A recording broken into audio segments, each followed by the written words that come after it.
مال و دولت کی حقیقت کیا ہے؟ ناظرین، لبنان کا سب سے مالدار آدمی ایمل البستانی تھا۔ اس نے اپنے لیے ایک خوبصورت علاقے میں جو کہ بیروت کے ساحل پر تھا قبر بنوائی کہ مرنے کے بعد مجھے اس قبر میں دفن کیا جائے۔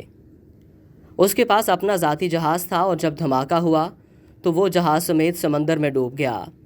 لاکھوں ڈالر خرچ کرنے کے بعد اس کے جہاز کا پتہ تو چل گیا لیکن لاش نہ مل سکی جسے اس قبر میں دفن کیا جانا تھا جو اس نے بنوائی تھی۔ ناظرین، برطانیہ کا ایک بہت زیادہ مالدار آدمی ایک یہودی رو تشلر تھا۔ وہ اتنا دولت مند تھا کہ کبھی کبھی حکومت اس سے قرض لیتی تھی۔ اس نے اپنے عظیم الشان محل میں ایک کمرہ اپنی دولت کے لیے مختص کر رکھا تھا جو ہیرے جوہرات سے بھرا رہتا تھا۔ ایک دفعہ وہ اس کمرے میں داخل ہوا اور غلطی سے دروازہ بند ہو گیا۔ دروازہ صرف باہر سے کھل سکتا تھا۔ اس نے زور زور سے چیخ و پکار شروع کی لیکن محل بڑا ہونے کے باعث کسی نے اس کی آواز نہ سنی۔ اس کی عادت تھی کہ وہ کبھی کبھار بغیر کسی کو بتائے کئی ہفتے گھر سے غائب رہتا تھا۔ جب وہ کسی کو نظر نہ آیا تو گھر والوں نے سوچا کہ حسب عادت کہیں گیا ہوگا۔ وہ برابر چیختا رہا یہاں تک کہ اسے سخت بھوک اور پیاس لگی۔ اس نے اپنی انگلی کو زخمی کیا اور کمرے کی دیوار پر لکھا، دنیا کا سب سے مالدار آدمی بھوک اور پیاس سے مر رہا ہے۔ اس کی لاش کئی ہفتے بعد دریافت ہوئی۔ ناظرین، یہ پیغام ان لوگوں کے لیے ہے جو سمجھتے ہیں کہ مال و دولت ہی ہر مشکل کا حل ہے اور دنیا کی ہر ضرورت اس سے پوری کی جا سکتی ہے۔ دنیا سے جانا ایک بڑا حادثہ ہے لیکن ہم نہیں جانتے کہ کب، کیسے اور کہاں جانا ہے۔ انسان سفر پر جاتا ہے اور پھر واپس آتا ہے، گھر سے باہر جاتا ہے اور پھر لوٹ آتا ہے، لیکن جب دم نکل جائے تو پھر کوئی لوٹنا نہیں ہوتا۔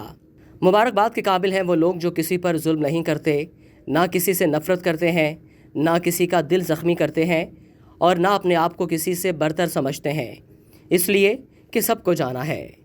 ایک آدمی ٹیکسی میں بیٹھا تو دیکھا کہ ڈرائیور قرآن سن رہا ہے۔ اس نے پوچھا، کیا کوئی آدمی مر گیا ہے؟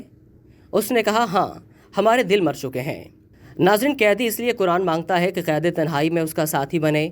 مریض اسپتال میں اس لیے قرآن مانگتا ہے تاکہ اللہ تعالیٰ اس کے مرض کو دور کرے، اور مردہ قبر میں تمنا کرے گا کہ کاش میں قرآن پڑھتا تو آج قبر میں میرا غم خوار ہوتا۔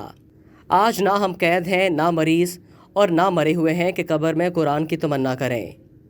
قرآن آج ہمارے ہاتھوں میں ہے، آنکھوں کے سامنے ہے، تو کیا ہمیں اس بات کا انتظار ہے کہ ہم ان مصیبتوں میں سے کسی ایک مصیبت میں گرفتار ہو جائیں اور پھر قرآن کو طلب کریں؟ اے اللہ، قرآن کو ہمارے دلوں کی بہار، سینوں کا نور، ایوب کا پردہ پوش، نفوس کا مددگار، قبر کا ساتھی اور روز محشر میں سفارشی بنا دیجیے، اور ہمیں قرآن پاک کے حقوق ادا کرنے کی توفیق عطا فرما۔ اے ہمارے رب، ہمیں قرآن پاک پر ایمان لانے، پڑھنے اور اس کی زبان سیکھنے اور سمجھنے، عمل کرنے اور دوسروں تک پہنچانے کی توفیق عطا فرما۔ آمین ثم آمین یا رب العالمین۔ قرآن کی قدر کیجیے۔